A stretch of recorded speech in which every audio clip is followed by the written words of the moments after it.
Hi guys! For today's video, i-share ko sa inyo itong na-discover ko na app na Free Prints app.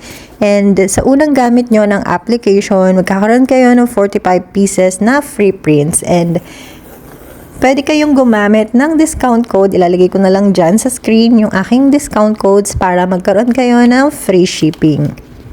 And ang pinaprint ko nga pala sa kanilang size is 4x6 na glossy. So, pwede naman kayo magpa-print ng matte. It depends sa gusto ninyong type of photos.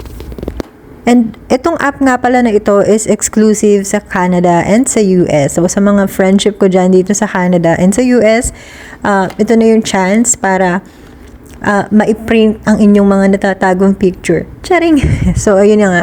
Hindi ako nakapagdala ng album dito sa Canada kasi nga, sobrang bigat na and very limited lang yung aming bagahe.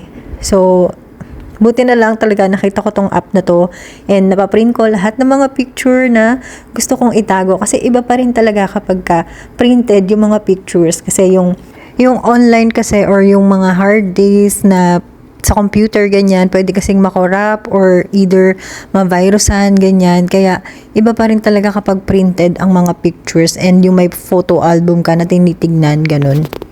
So, ayun, kung gusto nyo lang din i-try at magkaroon ng free shipping, pwede nyo ilagay yung aking discount code na RARCEO0017. And, ayun, i-share nyo lang sa akin kapag nakapagpa-print na kayo, pwede nyo akong i-tag and also something like that. So, sana nag-enjoy kayo sa video na to and may napulot kayong information. Please don't forget to like, share, comment, and subscribe. See you on my next video. Bye-bye!